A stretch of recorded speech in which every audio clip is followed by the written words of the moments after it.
Some losses change you instantly. Others keep unfolding for years. And sometimes the hardest part isn't just learning how to survive what happened, it's learning how to keep your heart open afterward. Today's conversation is honest, tender, and deeply human. It's about grief that lingers, love that never leaves, and the quiet courage it takes to keep living when life no longer looks the way you thought it would. In this episode, Lisa Espinoza shares the story of losing her son Chandler, the heartbreak of what their family endured in his final days, and the deeply personal journey that followed.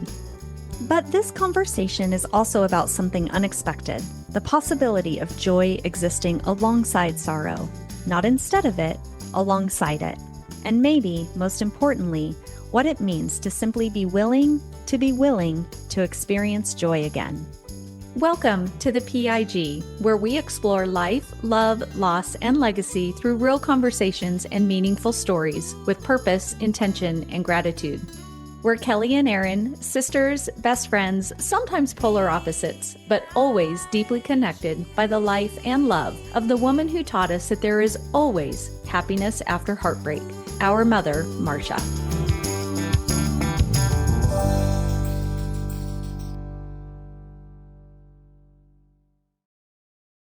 There are moments in life that divide everything into before and after. Moments where nothing looks the same, and somehow you're still expected to keep going. Today's conversation is about what it actually looks like to live inside those moments, and how they continue to shape us over time. Lisa Espinoza is an author, speaker, and advocate whose life has been deeply shaped by loss, beginning with the loss of her mother at just age 18, and later the loss of her youngest son Chandler in 2019. And in the middle of that unimaginable loss, she also experienced something no family should ever have to face: avoidable suffering in his final hours and the loss of something that mattered deeply to them, the chance for him to be an organ donor. But what makes Lisa's story so powerful isn't just what she's been through. It's the way she speaks about purpose, intention, and even gratitude as something that has carried her through it. Lisa, we are so grateful that you're here with us today. And before we dive in, we want to take a moment to ground this conversation. A lot of what we've been exploring, both here and in our own lives, is this idea of unboxing our stories. Taking a look at the things we've carried, the moments that shaped us, and the meaning that we've made along the way. And creating space to do that without rushing it. Not all at once, not perfectly, just honestly. So let's start here. Where does the unboxing of your story begin? That is such a good question. It really begins back with the loss of my mother, because there's a common thread. I'll kind of get to the common thread, but as I look back at my life, the very first really, really hard thing that happened to me was when I was 18 and my mom died of lung cancer. And my mom was like my best friend. I literally always said, if my mom ever dies, because when you're a kid, you don't say when, you say, if my mom ever dies, I don't think I can ever live. I couldn't continue. My mom is everything to me. And then she died. Yeah. I love what you guys are doing. And I want to thank Marcia for that. That's really special. I love what you say, that legacy is not just the person that we've lost has left. It's how we live because of them. And you're doing what you're doing because of this very special person. That's legacy. And that will continue on and on and on. And so I look at my mom and, just losing her, I did all the wrong ways. I grieved all the wrong ways, if you can say that. I didn't cry for weeks. I put her makeup on her in her casket. I sang at her funeral and I minimized it. I said, well, you know what? That's just a body. She's in heaven. It's just a body. Yeah, it's a body that held me and rocked me and kissed me when I'd come home from school after a bad day.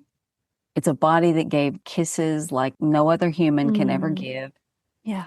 The feel of her face when I would put my hands on her face, just the softness of her skin. Everything was better when I was with my mom. And then to lose her, it just rocked my world. And I was 18, And I did the smartest thing any 18-year-old can do just before my mom died. I got married. Who doesn't, you know? Oh my And goodness. yeah, I've been married almost 43 years. I met this really good looking guy that had a business in the front, party in the back, mullet. Then we got married in May. My mom died on the 4th of July. Oh, wow. So that was like, welcome to adulting on steroids. So now I'm a new bride. We moved to Alaska to be youth pastors. And meanwhile, my mom was getting worse and I didn't know. Nobody told me. I had all this innocent, naive faith that she was just going to be okay and she was going to come visit. And then I get a call that she's in the hospital and she's on morphine and I need to go from Alaska to Texas, which obviously we made that happen somehow, even though we didn't have money to buy a can of tuna. And then we just, I continued to live my young life, and then 4 years later, I became a mom for the first time. Losing my mom, let me say, having the mom that I had and then losing her, then becoming a mom, I knew, wow, what I get to do and be right now is what my mom was for me.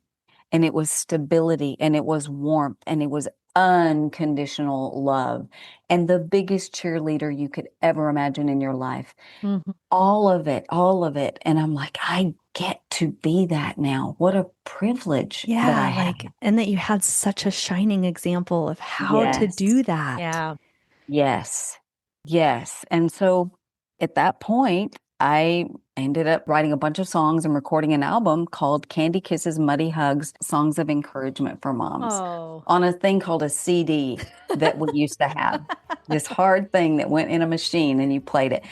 Just songs that I wrote about moms and for moms. And one of them was called Pooped on Pooped Out Blues. And one of them was Ode to the Gecko, where my little guy Chandler was on it. And not to get to the punchline, but he was holding this little lizard by the tail and the poor little lizard detached from his tail.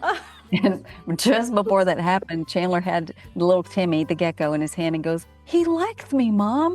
And then Timmy lost his tail. So this whole song was called Ode to the Gecko and the demise of the gecko. But my little guy Chandler's voice is on there. "He likes me, Mom." So I have that, his little Priceless. tiny voice and his little lisp. He kidnapped little Timmy again. Oh, I saw it so clearly, Chandler holding on dearly as Timmy lay trapped in his palm. Little Timmy was steaming, little Chandler, he was beaming as he proudly said, "He likes me, Mom." Timmy jumped in his last. So I wrote this album and recorded it, and I led a group, a Moms of Preschoolers group with a friend of mine, and my passion became, I want to encourage moms. So this season that I was in, and having lost my mom, I knew I want to let moms know that the wiping of the butts and the noses and the snot and all of it, it is of the utmost significance. It is mundane and it's exhausting and it is ultimately important. Yeah, it matters. And all of it. It matters. And one of our greatest gifts. Oh, absolutely. Absolutely. So then got an opportunity. I was writing a column for a magazine, and an editor asked me if I had anything else. And I said, yeah, I want to write this book that's like bite-sized chapters that a mom could read in the bathroom if she gets a chance to go. Read it really quick. And so I got the opportunity to have this book published called Days of Whine and Noses, Pep Talks for Tuckered Out Moms. Oh, I love that. And again, this is because of this amazing mom that I had and didn't have anymore. And I wanted to encourage moms. And I was in the throes of it. Like I knew the exhaustion. And we can sit here and, we probably don't have preschoolers right now, any of us here. I'm just going to go on and say that. But we remember how exhausting. And to us, we can go, oh, honey, it goes so fast. And I remember going, oh, I wish it would go fast. I'm exhausted. But we can look back at it with empathy that those days feel so long. And sometimes you just are a zombie and you're walking around like you can't even think straight. It's a hard season. It's so It's a hard. different hard season Yes. than a season of grief, but it is a hard season. And I don't minimize that for my daughters-in-law who now have my grandbabies. It is hard. So it was a hard season, and I felt inspired and compelled to encourage these young moms in that. And then, I move forward in my life and, lots of life happens, and on and on. And then I get a call on December 15th, 2018 from a hospital saying, "Is this Chandler Espinoza's mother?" And I said, "Yes." And he said, "He's been hit by a car. You need to get to the hospital." Mm. Well, not to sound callous or like a horrible mother or anything, but since the age of about 2, Chandler had been, at 2, he fell out of his toy box or jumped out and broke his collarbone. Oh my. Through the years, there was, "Oh, Miss Espinoza, we're at the hospital with Chandler. He was body surfing and thinks he cracked a cervical, whatever. He's going to be fine. Oh, he's at the hospital. He picked up a baby rattlesnake on the golf course. Oh gosh. Supposedly thought it was a stick. I don't know. I don't know. I wasn't there. Thankfully, the snake didn't, it bit him, but it was a baby, so it had no poison. Right. So he was Wow. okay. Bruised ribs, stitches on the legs. He was a BMX biker. So anything to defy gravity, he did it. Skateboard, bicycle, body surfing, jumping off of tall things. Been known to jump off of one of his friends' roof. We actually have the video, into their pool. Oh goodness. All the things, just all the things. We can both relate to having sons. Can you like really? This. Yes. So Oh, yes. we get it. What are you going to do? Tell them, "Oh, honey, you can't do all the things that you love." You can when they're 4 or 5 or 6, maybe to an extent, but you still have a coffee table they can get on when you Yes. turn your head. I could definitely relate to the not knowing ever what was going to be on the other side of that phone call. Yes. Yeah. And so you answer it every time because you don't Absolutely. know. Yeah. Because you just don't Anybody know could what be it's going to calling. be. Yes. Yeah. So my first thought, I was doing little shopping for my Secret Santa thing for my work. I was at TJ Maxx, had my cart, and I thought, you know what? This is like all the other times. He's going to be fine. I'll just go ahead and pay and then get to the hospital. But something just clicked in me. I remember saying out loud, "Oh my God, he's been hit by a car." And I just, left my basket, ran to the car, and started driving to the hospital. And I remember the last thing that I said to him that day, we were trying to coordinate this family walk, going to see Christmas lights. We do that every year. So we're trying to coordinate it with everybody. And so one of the Espinoza kids, I didn't know which one. There's Chase, Chance, Chandler, Charlie. I knew it wouldn't be Chase because by then Chase was not living at home. But I knew one of the Espinoza kids was home and running down the stairs. So I just yelled from my bedroom, "Hey, whichever one you are you able to go to Christmas lights tonight with us?" And it was Chandler's voice that came back as he ran down the stairs and said, "I've got to work tonight, Mom. I got to get there. I love you." And I said, "I love you too, honey." And then that was the last that I heard his voice. Endless miles behind me, I let them fade. White sky hums like a promise made. Every road I wandered pulled me through. Fragments of a life I outgrew. I wore every silence like a coat, held the weight of words I never spoke. Now the wind don't question where I've been, it just lets me breathe again. There's a stillness calling out my name, not a place, not a face, not a flame. I am home in the space I couldn't see, in the quiet that was waiting for me. Not a door, not a light in the night, but a feeling I don't have to fight. All the miles fall out of my bones. I don't need a road to know I am home. I am home.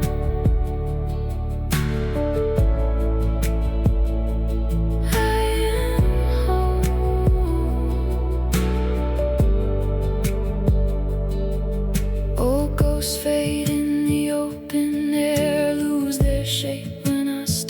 breathless stare. Every shadow softens in the sun. Every ending folds into one. I don't chase what I used to chase. Time don't move at the same old pace. There's a rhythm underneath my skin that I'm finally listening. No walls, no keys, no lines to trace. No map could ever hold this place. It was breathing under every doubt.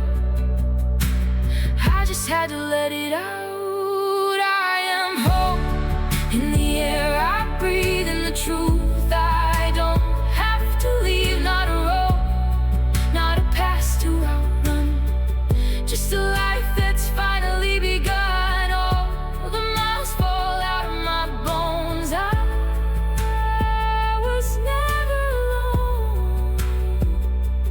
I am home. I am home.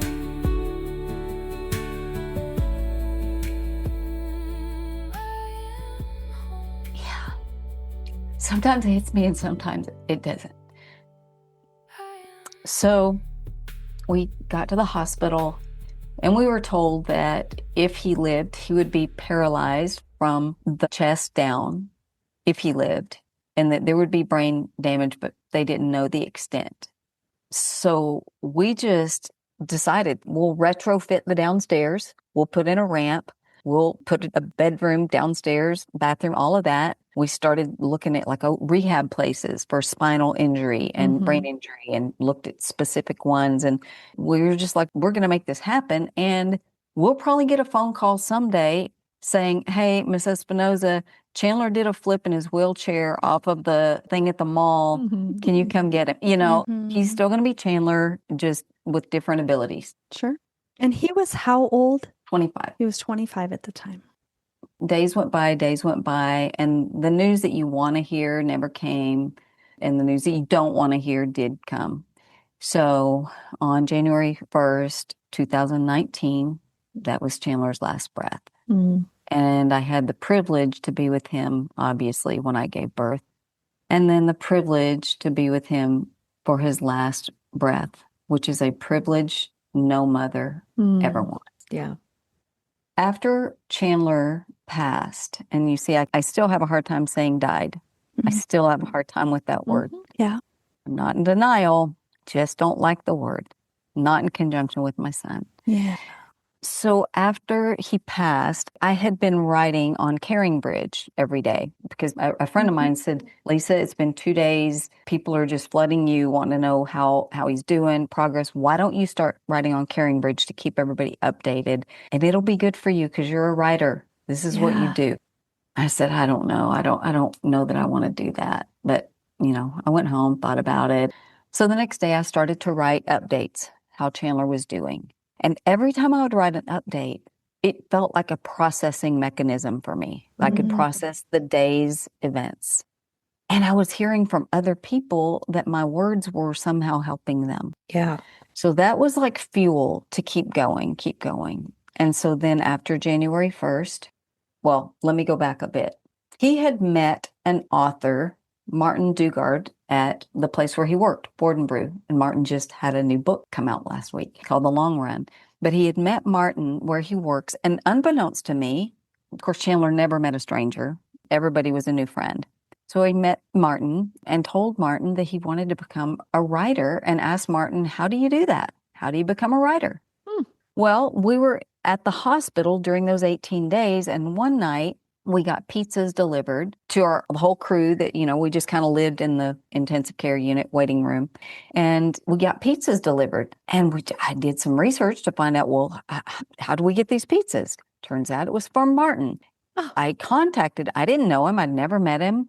And he had this lovely conversation with me. He took the time to tell me about his little friendship with Chandler, and that Chandler wanted to become a writer. And of course, obviously, the first thing I said was, thank you for the pizzas, because I just wrote a thing on Substack, never underestimate the power of a pepperoni pizza. So I just decided I'm going to keep writing every day for this next year. I'm going to write to process my own grief, to continue to maybe help people through what I'm writing. Yeah. and to write with and for Chandler That's every beautiful. day. And I've often said, I don't do anything every day except go to the bathroom and brush my teeth. So to do that every single day, some days I didn't want to. The thing I wanted to do was pretend like I didn't lose my son that day, just that day. But I just kept writing. Not be part of the club. Not be part Did you ever write about that? Like, did your writings ever include those sentiments of, I don't want to be writing right now? Oh, yeah. Oh, yeah. And so I kept writing. At the end of the year, I said, you know what? I'm going to try to see if this can be published as because it was a blog on my website. It became a blog on my website. And so then now published as a book called First Brush Your Teeth, Grief and Hope in Real Time. Because that's what it was. It was in real time. It was not, I kind of remember on Mother's Day, that first day, it was, this is Mother's Day, my first one without Chandler. Yeah. This common thread that I mentioned is when I go through hard, I'll say stuff to be nice. When I go through hard stuff, my DNA says, how can you process it in the best way that serves you? And how can it be recycled to help other people? And I saw after losing Chandler, wait, that started with my mom. That this hard season of mothering that's so exhausting and all the challenges, and even when your little ones have health challenges and it's so stressful for you, there's so much that's hard about it. And yes, it's amazing and everything, but it's a hard season. And I realized this common thread is when I go through hard stuff, I want to somehow help other people go through their hard thing, And I'm not this is how you do it and all steps. There are no rules. No, I just figure it out. But what I can say is never underestimate the power of the next small step. Whatever the hard thing is, we look ahead at the mountain and go, I can't climb the mountain. When in reality, what is called for in those hard moments, those hard seasons is, what's the next small step? And maybe the next small step is just brush your teeth. Yeah. Get out of bed. Just get out of bed. And that's the bravest thing you will do that day. And sometimes it's the only thing you do that day. Absolutely. And that's okay. Absolutely. And that's okay. I look at the loss of Chandler, the loss of my mom, and I've heard you guys say this about resilience. It's not an outcome in and of itself. It's a process. It's a step. It's a moment. It doesn't happen like, oh, it's here and it's here and it's here. It's this moment that you brushed your teeth. It's this moment that you wrote on your son's birthday, the first one where he's not here for you to hug. As a new mom, I am half asleep and my baby is crying in their crib and I'm going to put one foot in front of the other and walk down that hall and get them. It's the next small step, whatever it is in front of you. For me, and so many of us out there that do whatever it is that we do, it's not that we have all the right steps and all the instructions. It's that we have a little flashlight that says, maybe I can just shine this light a little bit for you so that you can see what your next first step is. That next small step. You just need a little bit of a flashlight, a little bit of just enough in front of you to step forward a little bit, not to climb that whole dang mountain. That's not what you need today. Yeah. It takes so much courage and bravery to even sometimes in the midst of loss and grief and hardship, to even get out of bed, to brush your teeth, to put one foot in front of the other, to make your way into the bedroom where the baby is crying. And take care of those children who are still remaining or the family members who still need you. That courage and that bravery to continue to show up every single day, I think sometimes can be underestimated. But it is the fuel that becomes resilience. Exactly. Resilience is both a process and an outcome. And they've studied it. They've studied resilience. And one of the things that is a characteristic of people who are resilient is that they don't say, oh, how surprising that a hard thing happened to me. That's so surprising. They just go, you know what? Life is hard. Life happened. And so I'm not going to fight against the fact that something hard and bad happened to me, because it just does. And it happens to everybody. So, that's one of those resilient sort of characteristics that, It's almost like rolling out the red carpet Yeah. for what's going to be hard. Bring it Yeah. on. It's because it's going to happen. You just don't know what shape it's going to come in. Yeah. Or what day. Exactly. I talk a lot about resilience, but not in the I'm just going to white knuckle through this and be resilient. I think resilience includes letting people come in, letting people carry you. Mm-hmm. If pride keeps someone from saying, yes, please come and bring me a meal, or yes, please come sit with me. Mm-hmm. That's not resilience. I wouldn't call that resilience. I'm not judging it at all. But resilience is being able to say, what is the thing I do need? Mm-hmm. What is the thing that will carry me when I feel like I can't carry myself? Can I be open to that? Yeah. And then moment by moment, the process of becoming resilient and being resilient, it's a process and an outcome all at the same time. And I think most of the time we don't even realize we're doing it Right. until you look back and go, dang, that was a lot. That was a lot. And that was a lot of small forward motion steps. It's kind of like you're building the bridge across the chasm, one board at a time, and stretching out the ropes, but you're building it as you go. Oh, yeah. It is not there. No, you don't And know. sometimes you have to be courageous and brave enough to ask for the things that you actually need. And I love that part of what you just talked about, that it's okay to find your voice in that. In fact, if you do find your voice and tell people what you actually need versus them assuming what you need, because we all need something different when we experience loss and go through grief. Yep. Yep. Some people do need a lot of hunker down alone time. They do. And then if it becomes out of balance, it can be isolation and really not allowing the community that can help you heal to be there with you. And some people need to be around people. And if that goes overboard to the other direction, sometimes you never allow yourself those quiet spaces to really just feel the stuff that you need to feel when you need to feel it. And listen to your own being. Sometimes we have to get so quiet so that we can hear the voice inside of our own head and our own heart. And sometimes that external noise can get so loud that we turn this off. Yep. Yep. And it's easy to be distracted. And again, I'm not judging it. It's easy to go, I'm just going to go back to work and be distracted. And again, there's a balance. Because for me, I found that there were days where I had to say, I can't look at any more pictures of Chandler today. I can't look at videos of him anymore today. I can't just be submerged in it anymore right now. I need to go for a walk. I do need to get my work done. I need something different. Distraction is not an evil, bad thing all the time. Distraction is just, in the best case scenario, it's just continuing to live the life that you have. Yeah. But it just feels like, oh, continuing to live the life that I have, that's not honoring my loved one. I should just keep thinking about them and crying. And at some point, you realize, wait, does it really honor my loved one? Or is my loved one really most honored by my choice to say, I am deeply grieving. I will never stop missing my loved one. I will never stop talking about my loved one at any opportunity.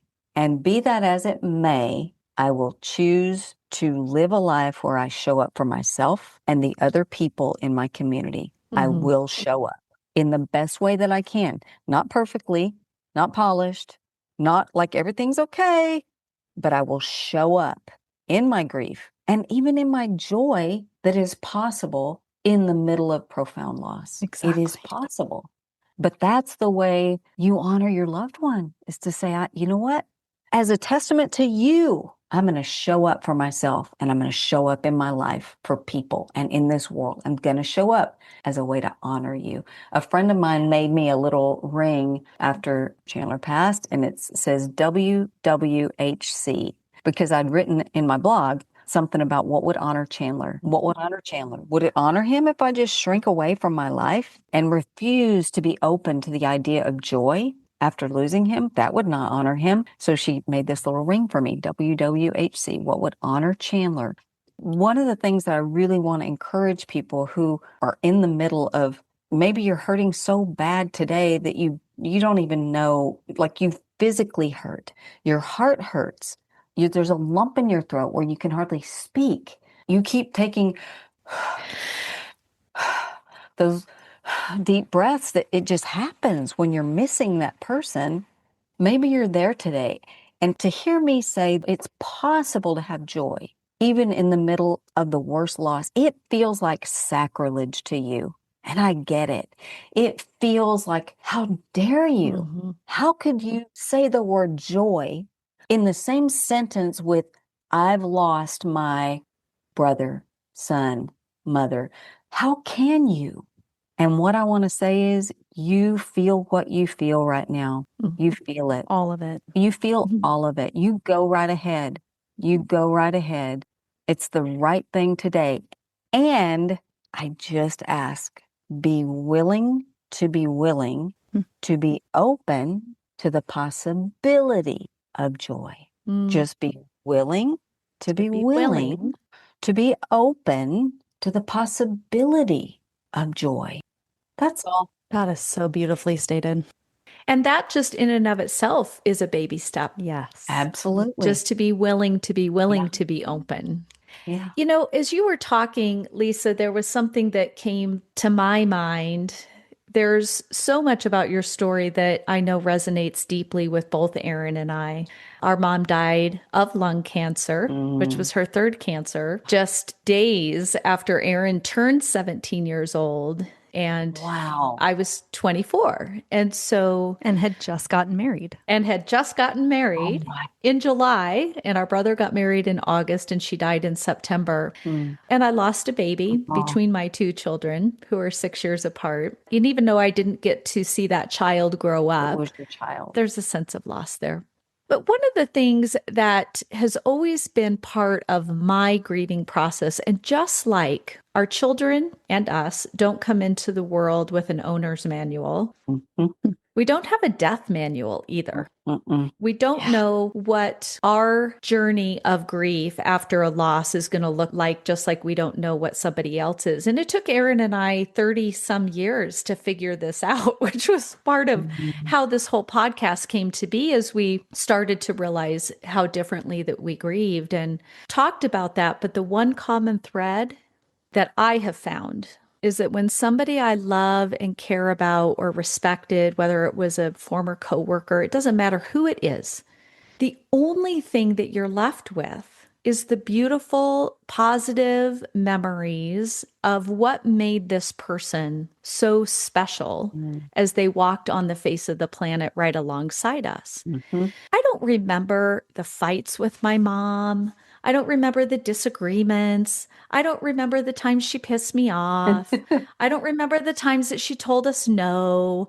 I don't remember the times we yelled at each other as we were up and down the stairs or in and out of the house. All I remember is how she made me feel. Absolutely. All I remember is that I never doubted her love for me ever. Yes. And so just holding on to that is a type of joy that allows us to hold these people in that really special sacred place, yet still go on moving forward with our lives. And I think that's where a lot of people can get stuck. Yes. There was so much joy. There was so much happiness. And as parents, we're not supposed to bury our children. We're not supposed to do that. My heart aches that you had to do that with a 25-year-old. Yeah. Thank you. That's tough. That's really, really tough. And yet Chandler has still to this day, and will always have, this amazing life. And I want to get to know Chandler a little bit more and the rest of your family. It was very important what you just said. A lot of people get stuck at that place where you just named, I believe it was the fourth task that William Worden, he's a psychologist, and writes about the tasks of grief. Rather than stages or phases, he writes about the tasks of grief and mourning. I think it's task 4 is figuring out how to move forward in a way that honors your life, but also honors the one that you've lost. And so that's what you're talking about, is that when you can bring those positive things, those memories, the meaning with you in a way that helps you move forward, it's almost like you put them in your permanent backpack. And now every day, this is the backpack that I carry, and it has the meaning and the purpose and the memories and all those things attached to my mom that I lost, to my son that I lost, to my brother, my sister, my grandpa that I lost. And I will carry those with me every day in the best possible way. I think when you talk about those positive, wonderful memories, grief, it can be complicated too. Yes. We get to sit here and talk about these wonderful mothers that we had. Like when you said how they made you feel, that right there, that unconditional love, you know that your mom is crazy about you. That covers a multitude of sins. Like you just said, I don't remember when she said no. I don't remember I remember how she made me feel. So that's a permission slip, not to be sloppy human or whatever, but to say we are human. And so especially as parents, the thing that we most want to do is take guilt upon ourselves. I didn't do this or I didn't do that. I've told my kids, I've given you reasons to go to therapy probably every day of your life. I'm sorry about that. Oh, yeah. So, sorry, kids. Not one of them has a doubt in their mind that I am so overjoyed to be their mom. Yeah. I am crazy about them. Yeah. I don't do all the things right, but I'm crazy about them. That covers a multitude of sins. I love what you just said. And because of menopause, I don't remember the thing that I was just going to say.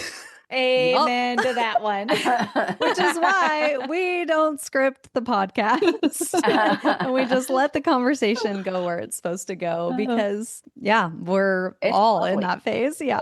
So. You get a taste of it when you have brain fog, when you've got the babies and you're just kind of in autopilot, just to do the things you do. It's like a little training ground for the menopause. For the menopause. Yeah. It's just, training wheels for menopause. Yeah. Why did I walk into this room? I don't know. Did I walk into this room? Did I? What room am I in? What room am I in? Yep. It's so true. That's so funny. So the thing I was going to say about Chandler is one of the things that his life taught me, something that I didn't know when he was alive. I knew he was a sweet kid. Was he always well-behaved? He may have gotten best citizen at a camp, but he may not have gotten the least naughty, And so I'm under no delusions that he was perfect. But what I learned, people told me that at his job, he listened to them. There was a little girl that brought a picture that she drew for him to the hospital because the family said every time he would come to our table, he listened to her. He paid attention to her. She's a little kid, and she was so sad. She wanted to draw a picture for him and bring it to the hospital. I just posted, those darn memories that pop up on Facebook and sometimes punch you in the gut. Mm-hmm. One came up this week of Chandler. It was, I can't remember the year it was, 2011 maybe, but he was sitting with monks. He got to go on a 1.5 month long trip to India with someone who had been a million times, and Chandler said, yeah, I'd love to go. So he went. He loved the people. He loved the culture. He loved the food. And he sat with these monks and helped them practice English. And I found out after this week, after reposting it and saying, this is my boy, that the person who went with him said, yeah, they still talk about him to this day. People remember him. He made an impact. He made an impact. His friends told me he gave a gift card of his. It was his gift card someone had given him to a buddy of his that was having a baby as a gift for the baby. I mean, he was an old soul. He listened to the people in his life, like the friend. And I didn't know all this. This was like, what? This is my son that ran into the kitchen and said, hey, did Did you ever notice I look good in jeans? Like, Oh my God, that's so I funny just, to me. I mean, when he was little, just to get my attention or just to, he would say, Mom, Mom. And there may have been something to come after that. Maybe there wasn't, but he would just always go, Mom. Yeah. Yeah, honey, I'm here. So, I mean, there's just so many things about him, so many amazing memories. In fact, I wrote a lot of Chandlerisms in the back of my Mm. book. When the kids were little, I had this 3-ring binder that I started at this mom's group that I led. And so one day we made these little memory binders. They each had their divider: Chase, Chance, Chandler, Charlie. Under Chandler's, I went back and looked at all his little things that he said and put a lot of them in the back of the book. And then I put some of the things he wrote in his journal in India in the back of the book. And I thought, at his young age, he had a depth of spirituality that I've only in the last few years come to touch on. He just was an old soul and loved people and loved life and loved dancing and hiking and golfing and surfing and just all the things where you can just be in the moment and live your life. And yeah.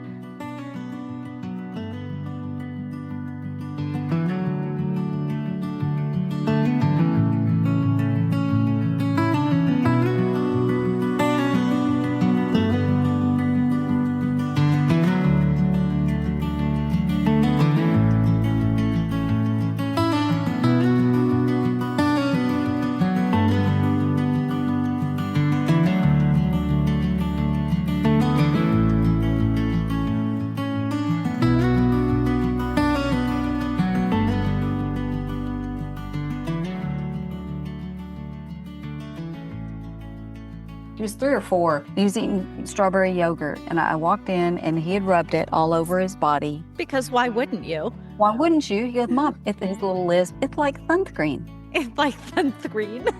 Sure, honey, just like sunscreen. And now let's wash it off. So we have to go somewhere. That is hysterical. You will appreciate the fact that I have a photo. I don't remember this. I was way too young. Kelly remembers it.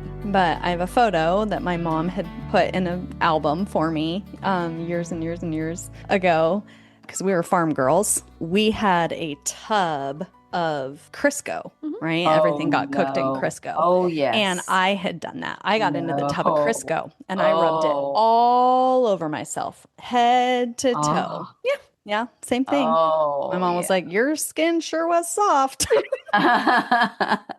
No, I get the Crisco. We had the big thing of Crisco always on our stove. Yeah. But sometimes the one beside it had bacon grease. Oh, yeah. They go hand in hand. Hand in hand. Yeah. We still have the bacon grease. Save all of that because it's the best thing to cook everything in. 100% yes. You know what I heard as you described Chandler is leaving crumbs of care and kindness. What kind of popped into my head was Hansel and Gretel, right? Leaving their crumbs. That's such a beautiful way to describe not what just Chandler did, because it was clear that he did that. Left these little crumbs of care and kindness everywhere he went. The little girl that he stopped and listened to, was he a waiter? Yes, he was a waiter and a barback. Everybody said he was the best worker. Everybody'd be wanting to leave and he'd be scrubbing with, I remember this, he always had his t-shirts that had bleach stains on them because he'd be scrubbing the tables with bleach. And I do have to tell a funny story though. I'm sorry, Chandler. He was working for a restaurant. I don't know how long he worked there, but for whatever reason, he didn't love it. So then he ended up at this other Board and Brew, which is near where we live. But he was telling us at the dinner table one time, yeah, I resigned.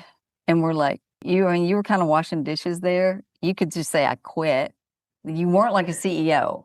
Like CEOs resign, people resign from things like that. He goes, yeah, I resigned. We never let him live that down. Did you resign as washing dishes at the restaurant? Yeah. I love that. I'm going to take that off my resume. Yeah. Almost like he retired. Yeah. Retired from washing dishes. Oh, there's so many Chandler stories. And we tell them as a family when we get together. We're not shy about, we talk about him. There's no, if we talk about him, will we be sad?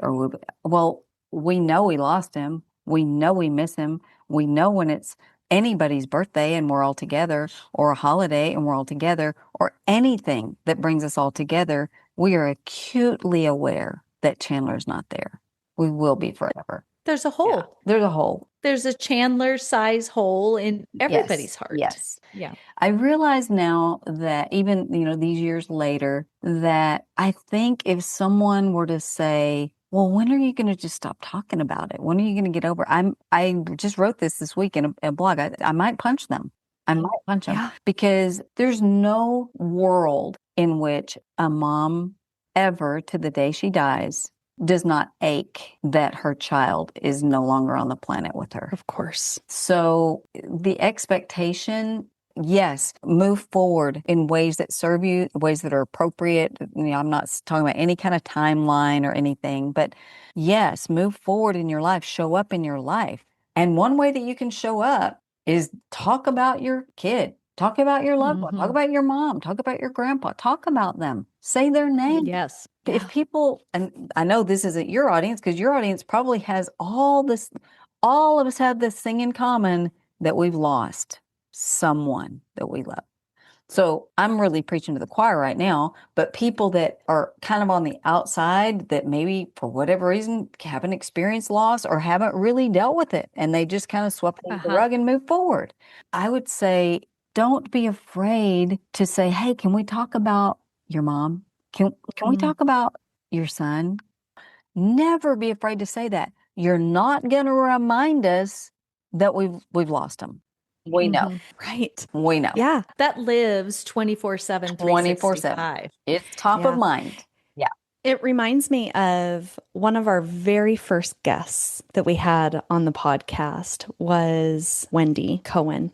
She lost her daughter, Lacey. And if you have not listened to that episode, I'll go back and listen to that. Please go back and listen to it. Just 30,000 foot view. Lacey was 20 years old and she was randomly targeted, abducted, and killed by a man impersonating a police officer. In front of her home. In front of her home. I lived in that community and, was part of search parties and things like that, trying to find Lacey after she died. All of that to say, when I asked Wendy if she would be a guest on the podcast and to share her story, I will never forget how deeply touched she was and that she verbalized that and communicated that of a true heartfelt thank you. Thank you for asking me to talk about Lacey. Thank you for giving me an opportunity to exactly what you just said. Any opportunity to say her name and to share these memories and to keep her spirit alive and to talk about her, because she's been gone for a long time, 2 decades, over 2 decades now. Yeah. I just remember how deeply grateful she was, and that really resonated with me and it has stayed with me. And then you just echoed that of how important it is. And it was good for me to just be reminded of that by you, and good for all of us to be reminded that you're not going to remind people their loved one is gone. Oh, shoot. I forgot for a minute, but thanks for reminding me. No. But man, any opportunity to speak about them and to share those stories is a beautiful gift for those of us who are left behind. And that resonates with me too, especially old family friends, people that I haven't seen in years and years and years, because I don't live in Colorado anymore. Kelly still lives in the town that we grew up in. But when I see people, like after years and years, get a lot, like people tell me that I look like my mom and I remind them of her.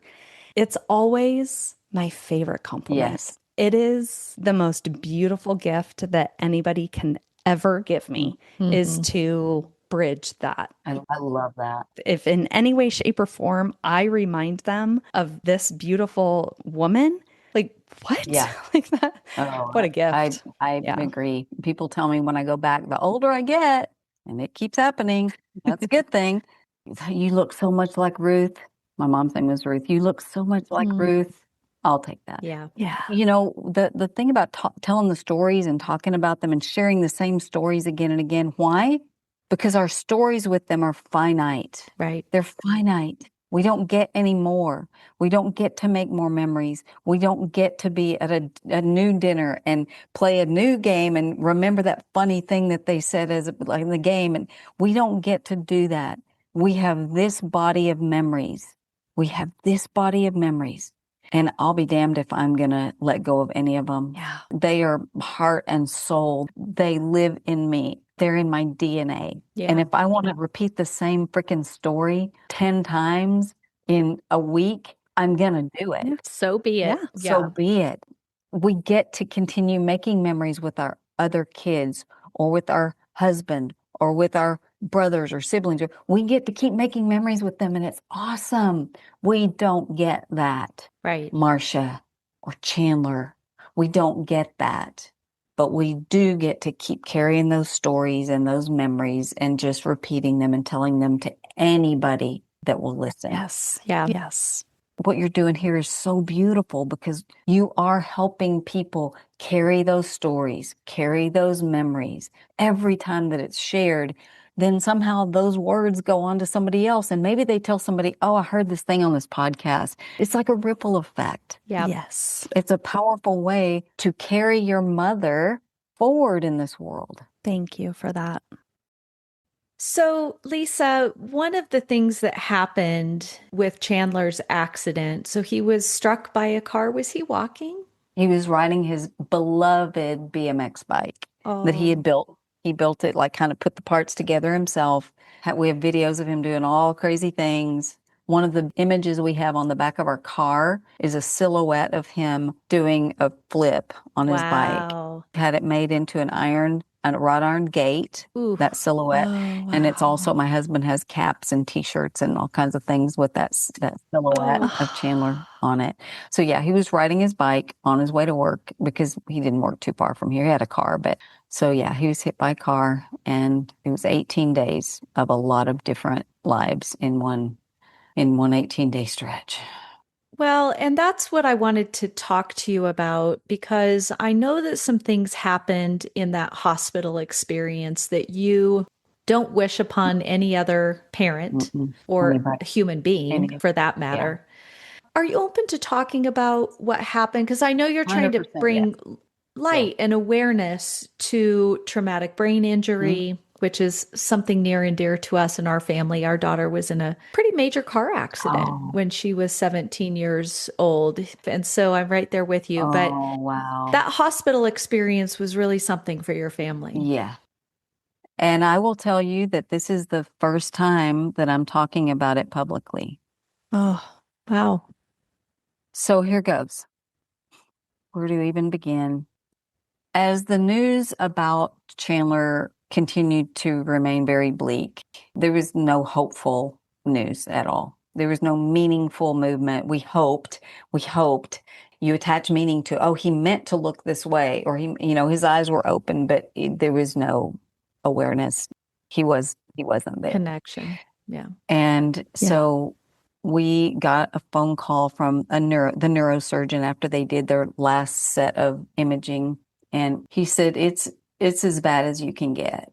It's a severe diffuse axonal injury. It's like somebody took a paintbrush, dipped it in paint, and then just kind of bent it back and let it fly. And the paint splatters all over the canvas. The injury is all over his brain and his brainstem. Okay. And he said if he survives any length of time, there's like less than I don't remember if he said 3%, 2% chance of any kind of meaningful existence that he would even know he's here. And our family, without question, without doubt, without hesitation, all in agreement, said Chandler would not want to just exist. Mm-mm. I mean, to be honest, if he were left on the street, he would have been gone. His Glasgow coma score was very low.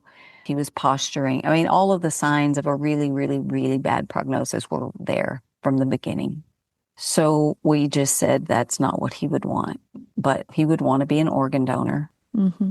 And the neurosurgeon said at this point, comfort care, which is another word for palliative care, would be certainly an option. Yeah. Now, that's the first time that had been mentioned to us.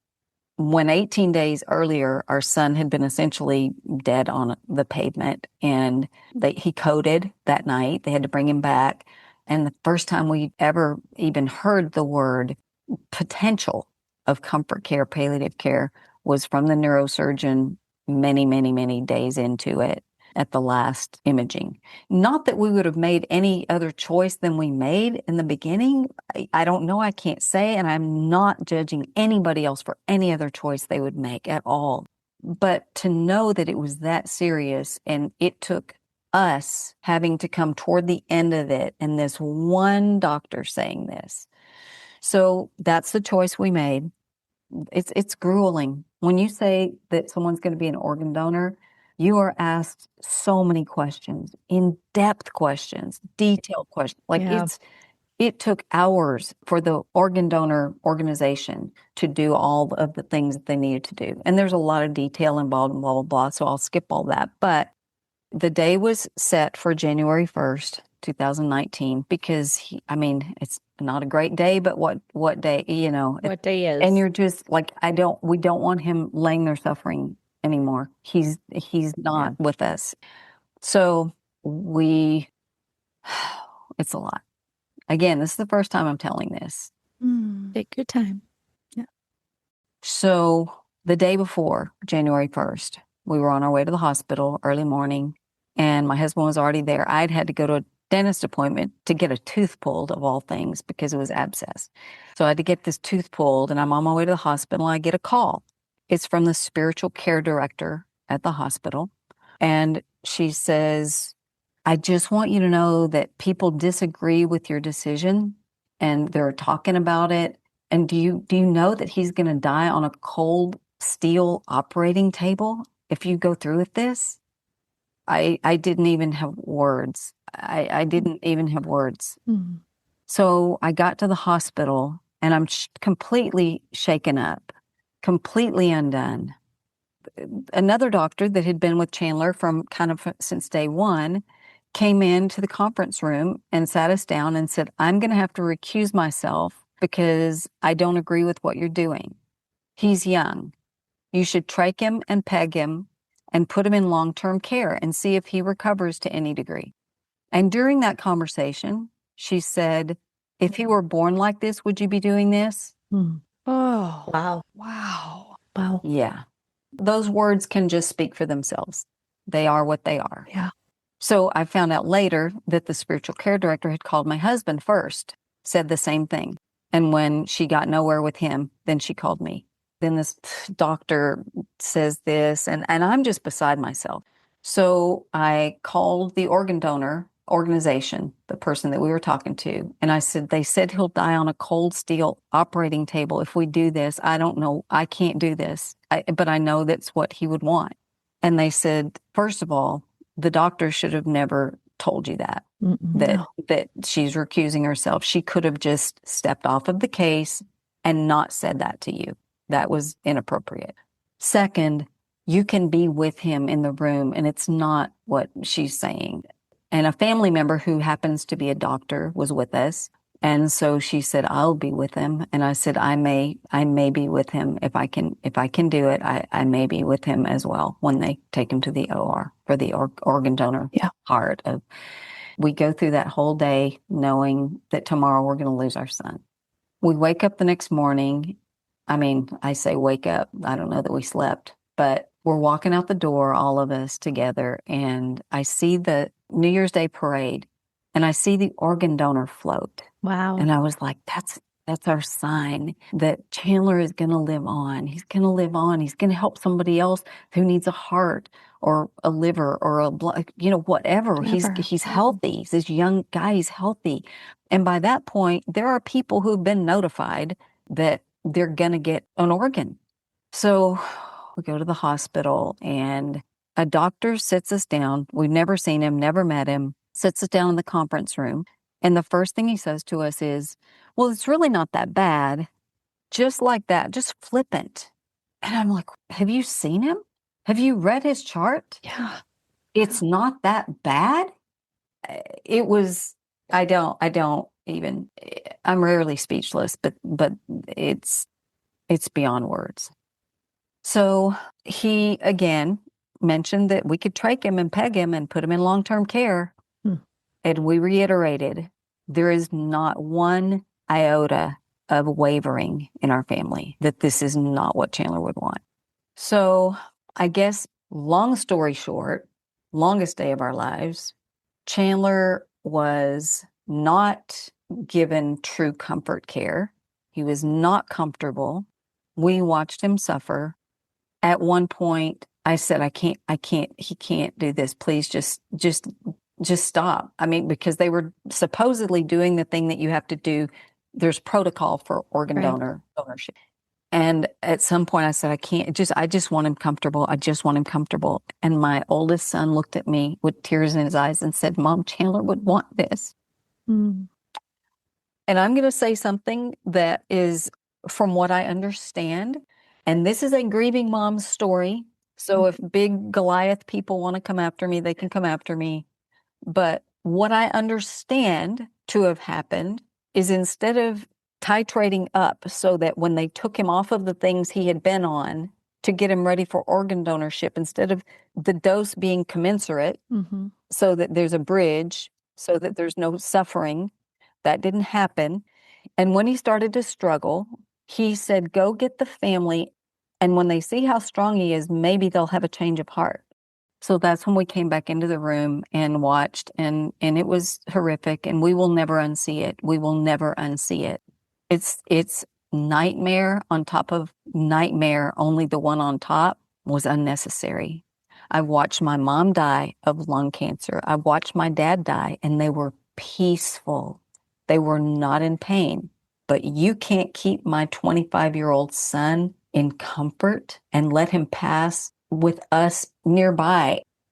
Again, I'm usually not without words, but again, this is the first time I'm saying this into a microphone to people that will hear it at large. He finally passed in the afternoon. I ran and had to get the doctor many times. And I think he was in the room maybe a total of 10 minutes the whole day, maybe, if that. At one point I said, would you please make my son comfortable? Please make him comfortable. And he said, well, we'll do what we can, but I'm not going to give him a lethal dose of morphine. And I said, I am not asking for a lethal dose.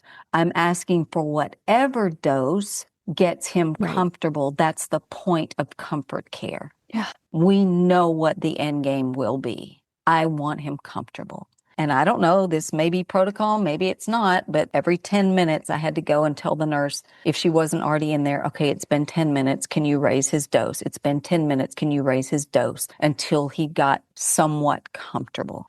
Nobody should have to do that. No. You shouldn't have to beg for your loved one to be able to be an organ donor, to be comfortable, for your family to be able to be around the bedside. We were robbed. You know, I found out later there's this thing called a hero's walk. Yeah. I didn't know what that was. I've seen those before. They're beautiful. I have friends who are in this club who would give anything to not be in this club. But, you know, one of the things that they can kind of hold doesn't make it better, doesn't take away the pain. But, you know, there's this hero's walk that was able to happen, and treasure that. And know that your loved one's living in a way in this world through a vital organ that someone got. Chandler didn't get that. We didn't get that. And we didn't get the sacredness of a peaceful passing. We didn't get that. Right. Most of all, Chandler. He's at the center of it. He suffered unnecessarily. And you can say whatever you want. All I know is the words that were said to us. People are talking about your decision. They don't agree with you. Do you know he'll die on a cold steel operating table if you do this? I'm going to have to recuse myself because I don't agree with what you're doing. Would you do this if he were born this way? It's really not that bad. You could still trach him and peg him and put him in long-term care. And then to see what I saw. I don't know. Coincidence? I don't know. Somehow people disagreed and my son suffered. That's just what happened.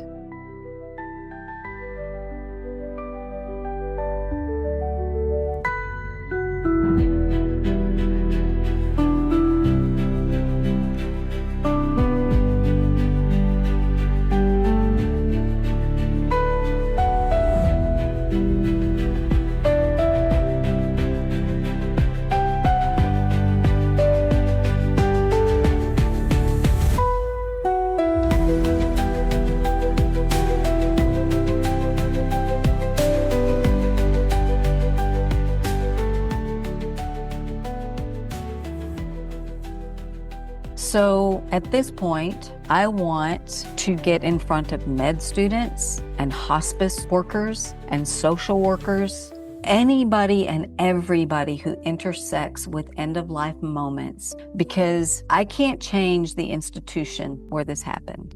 What I hope that I can touch, maybe a little more than a textbook can, with my story, I hope that I can touch hearts and say, if you are in those moments, those final sacred moments of life, in any capacity, those people will live with whatever happens forever.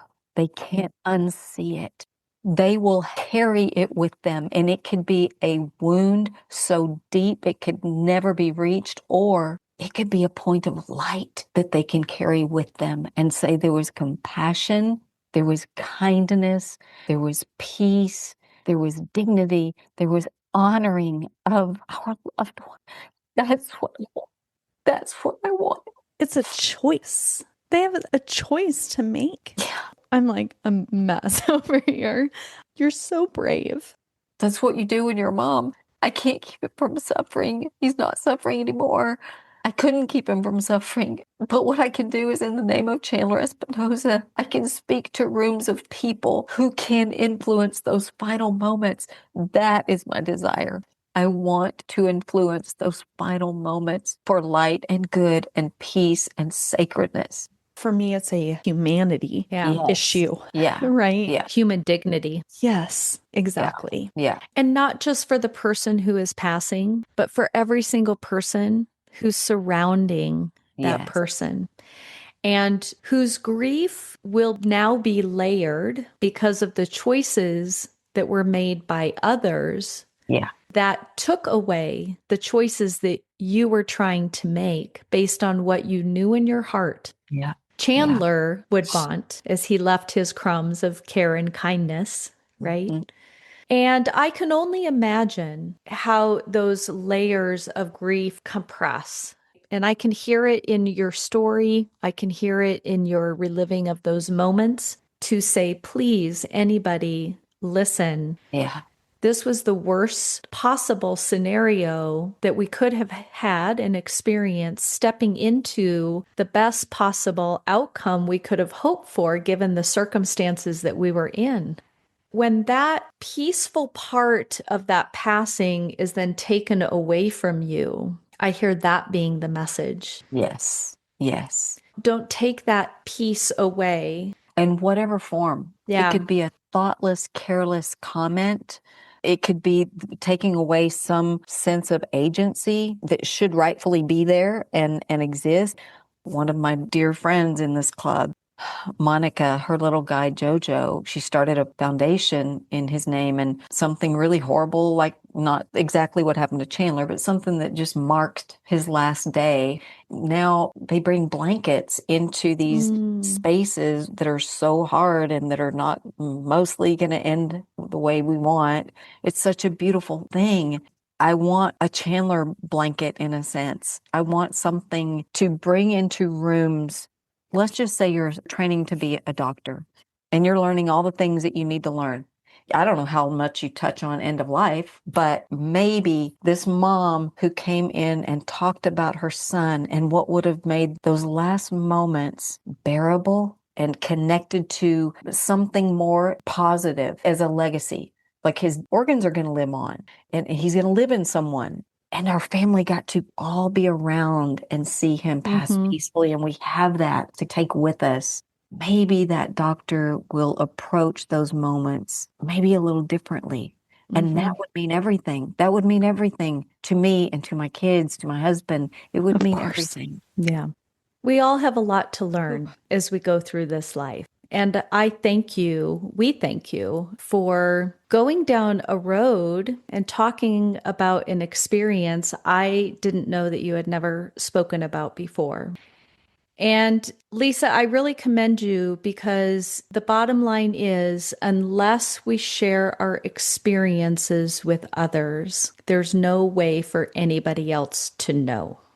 And you don't know what you don't know. Don't know. That's the other piece. I for sure want families to know you don't know what you don't know. until it may be too late. So understand, one thing that could have changed everything, instead of multiple people telling us we disagree and here's what we think you should do, and I don't know, coincidentally or not, it doesn't get to happen the way that we had asked for it to happen.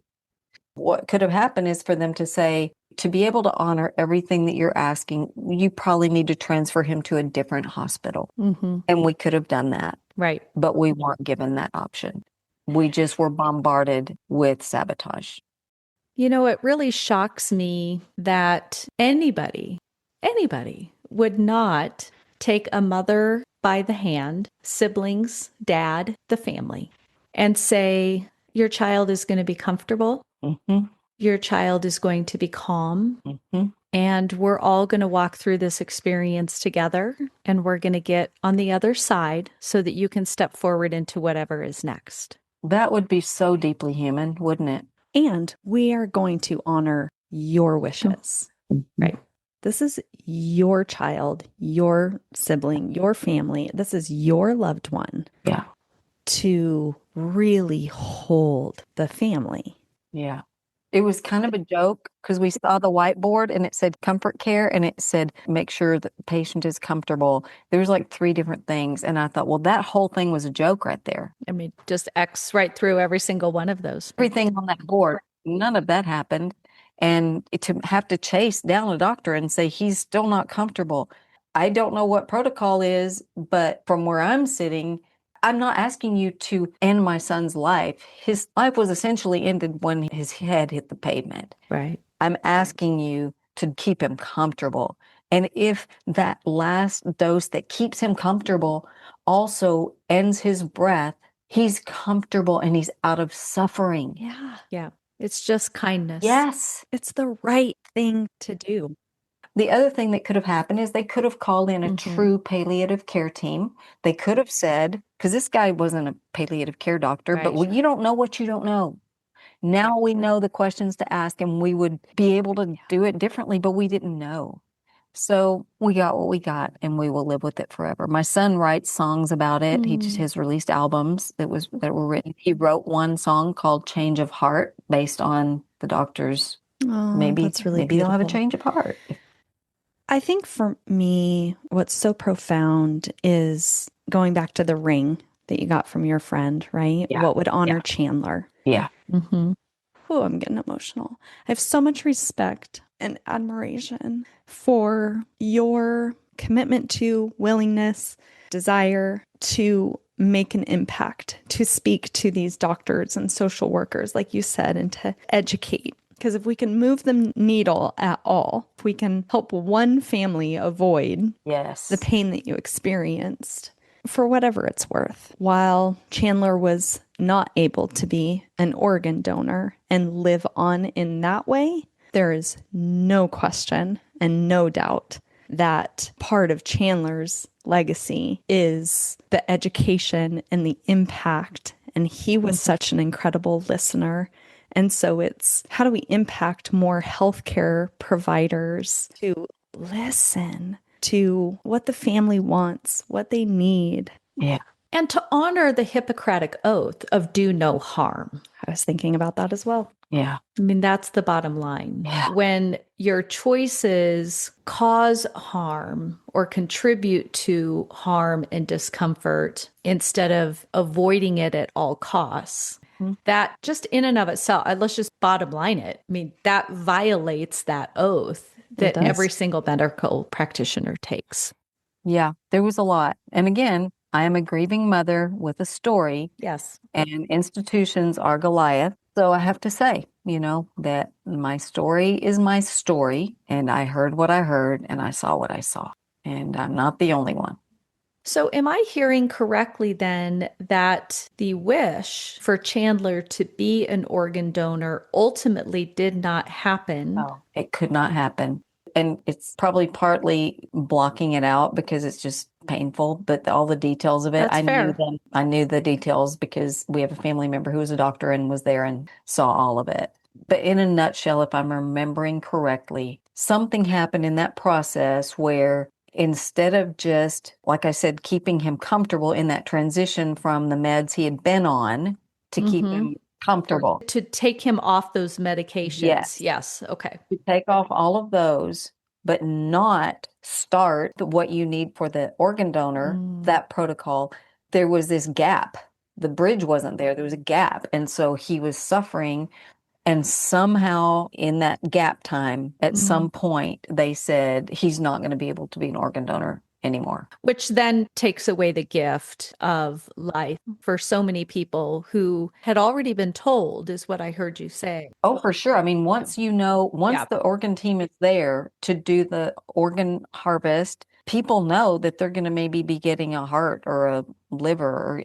And my husband wouldn't be alive today if not for a liver transplant. Oh. He had a liver transplant. Really? I think we're going on 2-3 years. Time flies. Yeah, he wouldn't be alive if somebody hadn't been an organ donor. And Chandler could have been that. It doesn't matter what Goliath wants to say or skirt around it or whatever. How can I imagine that it's just a coincidence that he's not able to be an organ donor and that you want us to change our mind when we see how he struggles because he's strong in conjunction with all the words that were said to us? Yeah. I don't know. That's my story. And it's valid. Yeah. It's all valid. Everything that you and your family feel around this is justified. I'm so sorry that you guys had that experience. And no accountability, like no accountability, none. It's layered trauma. There's trauma already there. There's already grief. There's already loss. There's already trauma. I can't watch the New Year's Day parade because of that float and that memory. When the organ donor, they call and say, hey, we're having a thing. Would you like to come? And I'm like, I don't want to. Yeah. I don't want to come to your thing because I found out his tissues, some things were able to be used, but the other things weren't. The life-saving organs weren't. And it hurts too much. Yeah. And it makes me angry. The best thing I can do with all of that is to try to make a positive difference. I could just let my anger propel me and just try to keep going after Goliath and going after Goliath and going after Goliath. But I don't want that negative energy to consume my life. I would rather say, okay, Chandler, we're gonna go about it in the way, like the organic way. We're gonna try to impact hearts that will be intersecting with other hearts in those spaces. And I'm so sorry that you had to suffer the way you did. Yeah. It didn't go as planned. And yet Mom had to get up every day after and brush her teeth. Yeah. That's what you get to do. You get to make a choice, a step at a time. A step at a time. That's all. And you're still doing that one step at a time. Today. Right? What can we do just today? Today. Not only for ourselves, but then to impact others, to impact the community, to impact other families. Yeah. You know, you guys know one of the brightest points of redemption to a dark place of loss is just to somehow use your loss as a flashlight to help other people take another step forward. I love that analogy that you shared earlier, shining the light for somebody else to take a step forward. Because when it's dark, it's really, really dark. And just that little ray of light, just that little ray of flashlight, sunlight, guiding the way. Not a floodlight, God forbid, because floodlight, you're going to see, oh my God, I can't climb those stairs and I can't go up that hill and I can't do that. But if it's just a little flashlight, oh, okay, I could take that. I can take one step forward. I just have this really beautiful visual in my mind of, when you are in the darkness or walking down a really dark path and you don't see the light. Maybe that's because you are the light shining on the path for somebody else. Wow. You don't even realize that you're holding a light. Yeah. You don't see yourself. So to you, there's just darkness all around.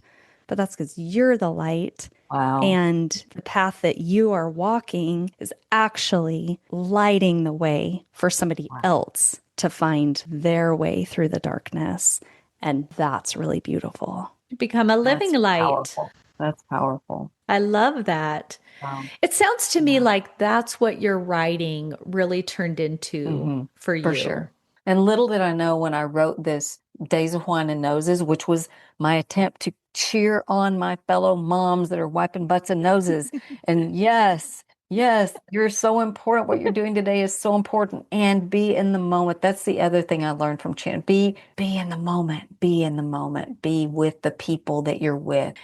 Little did I know that when I'm writing this book, and it's replete with Chandler stories and my other kids, that these years later, I would be inspired to write another book about that little boy. And the desire is the same, that it just be a little bit of a flashlight to help move somebody else one step further on their path. For somebody who has lost a child, Lisa, what would you want them to hear? Oh, man. That's a club that nobody wants to be in. You say that to yourself. They're like, man, I don't know what I'd do if I lost a kid. I just couldn't. And then you're in that club and you go, I will always be this mom or this dad who lost my kid. I will be this forever. It's not all of who I am. It's not the totality of who I am, but it sure as heck infuses every cell of my being, every minute of every day. And I would say there are so many of us out here. Don't be alone in it. Allow yourself to be with some others in the club and be willing, just to be willing, to be open to the possibility of joy again. I created this free guide to help you through the day when you're grieving the loss of your child. It's free. I just created it as a sort of a resource, especially for moms, but a dad could do it too. Some very simple, small steps. Here's a little flashlight. Here's some small steps. Maybe it can help just get you through till noon or tonight and maybe tomorrow. It's on my website, lisaespinoza.com, and on Instagram, it's under the LinkedIn thing. I am so not good at all this stuff, but it does my heart good to know that maybe that little simple guide could help somebody who's grieving their child today. I think that the concept of getting to the place where you can be that living light for other families who have suffered loss. Our dad, who adopted Aaron and I, shortly before we came into his life, lost his daughter, who would have been our older sister, Lori, at 16. She died in a car accident with her two best friends. Wow. And one of the things that I admire about his processing of that grief through the years, number one, there's a whole spiritual thing that happens with loss and death, right? Yep. Lori lost her life and he lost her, and Scott lost his sister. And then these two girls came in. And so we got to step into that space and were just embraced with so much love. And he and I just this past weekend had a really beautiful conversation about the four of us all growing up, because he drives a school bus now at 85 years old. He's so cute. Oh my gosh, I love that. He drives the school bus, and we were talking about the obnoxious group of kids. And I said, well, at least, I wasn't a difficult child. And we got some chuckles out of that. And he said, Erin had her challenges, Scott had his challenges, you had your challenges. Lori's the only one that I don't really remember any challenges with. And I said, well, she got the free pass, right? From the difficult child status. But my point in sharing that story is I have loved the way that since Lori died in 1981, so it's been 40 some years. Through all of those years, part of his grieving process has been showing up for other parents who have lost their children, just being present in that space. And so whether you do that through a phone call, whether you do that through showing up, physically being present, whether you do that through your writing, there are so many ways to keep showing up and being that living light for other people who are walking this journey. And nobody wants to join the club. And this is where life can change at any moment for anybody, anywhere, for any reason. Like that. We received that phone call. Your daughter's been in a head-on collision. You don't know anything. It's the worst phone call anybody can get.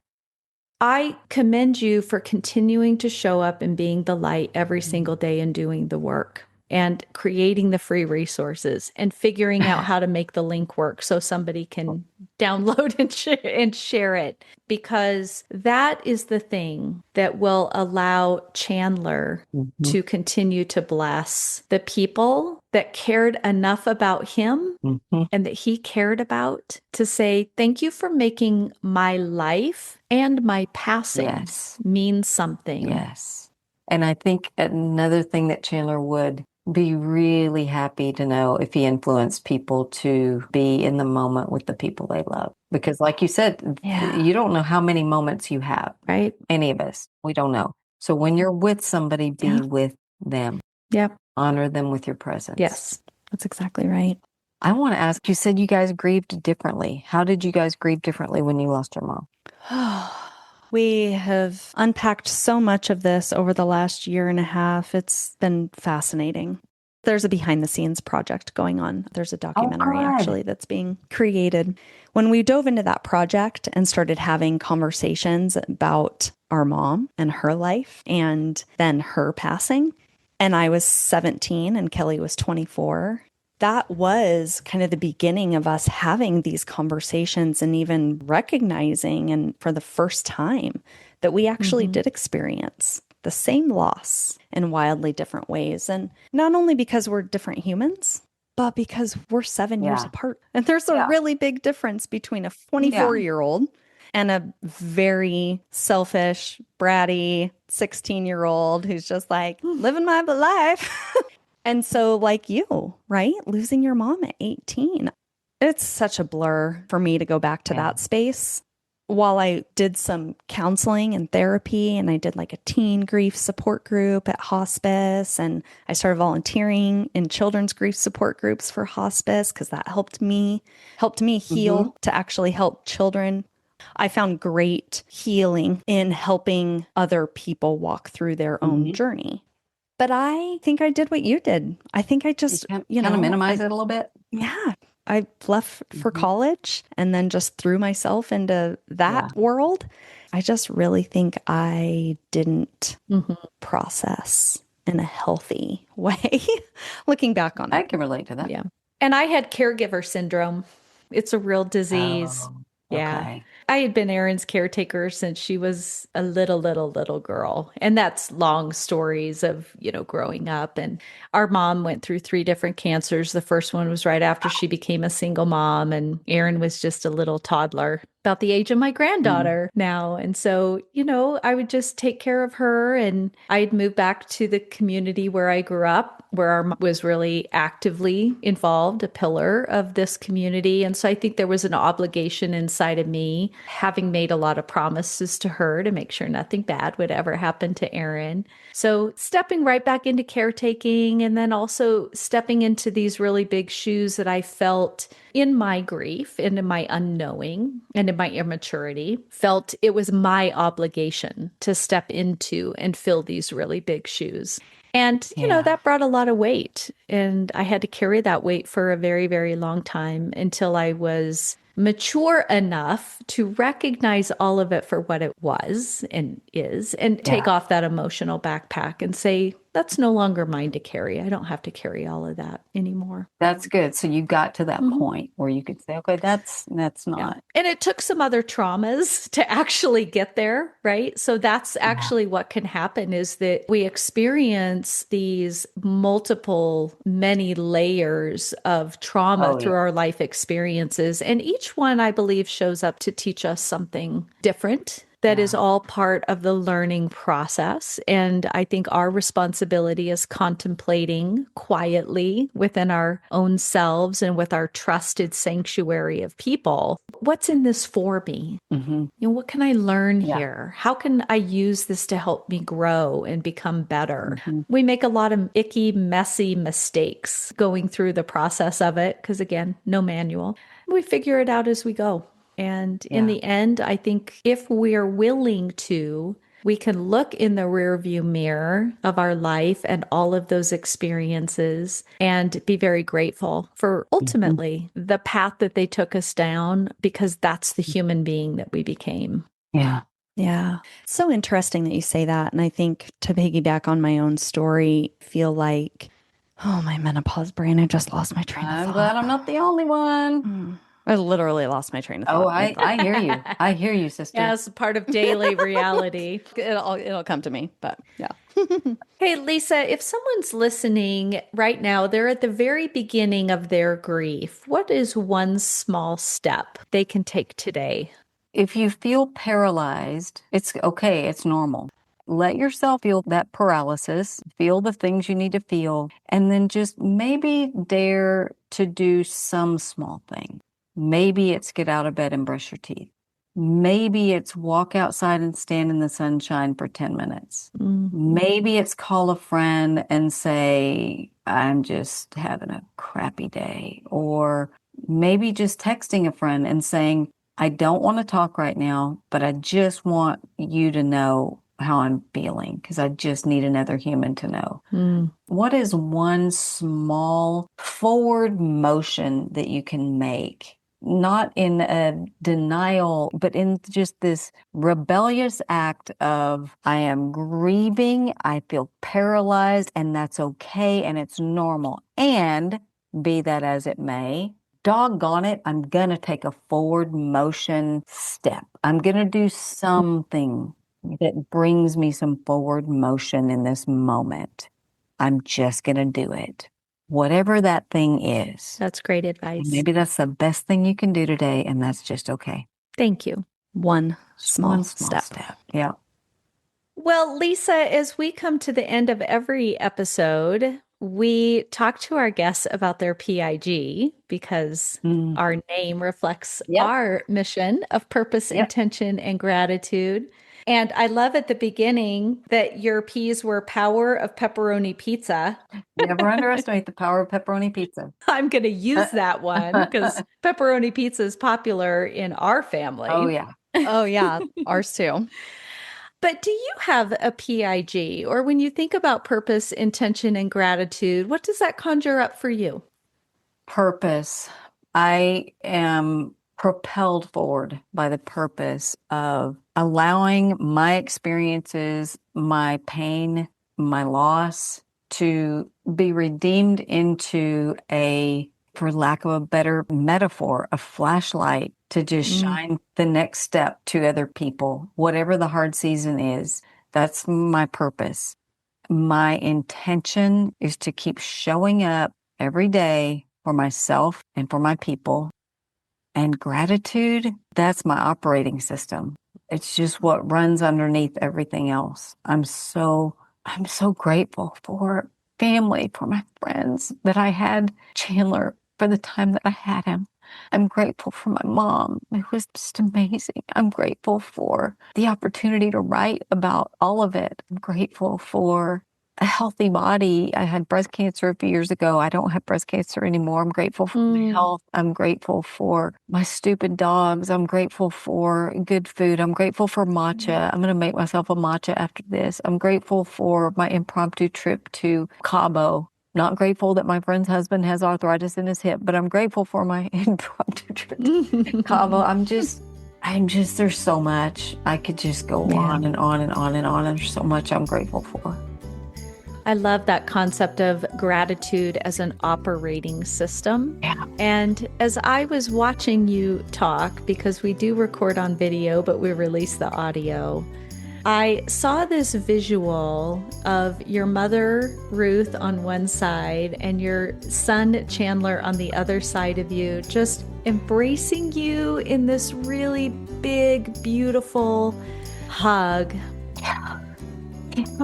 I can really see that. And I want to commend you on the mother that you became because of the mother that you had, the mother you were to Chandler, and the mother that you continue to be to Chase, Chance, and Charlie.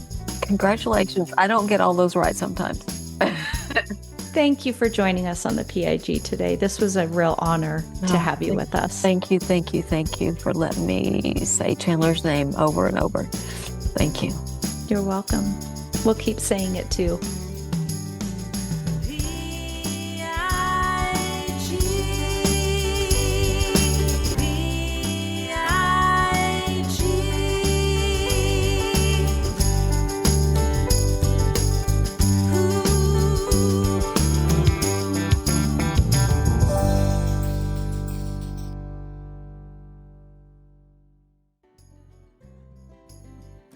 Hearing the stories of others helps us create a more meaningful connection to our own. We hope today's conversation offered you insight, encouragement, or even just a moment to pause and reflect on the story you're living and the legacy you're creating. If something in this episode moved you, please consider sharing it with someone you love. A small share can make a big impact. You can also join us on Instagram, Facebook, or LinkedIn and connect further at thepigpodcast.com. And if you're enjoying this podcast, one of the most meaningful ways you can support us is by leaving a 5-star rating, writing a short review, or simply letting us know your thoughts. Your feedback helps us reach others and reminds us why we do this work. Because the PIG isn't just a podcast. It's a place to remember that even in the midst of grief, life goes on, resilience matters, and love never leaves. Thanks for being on this journey with us. Until next time, hugs and kisses, everyone.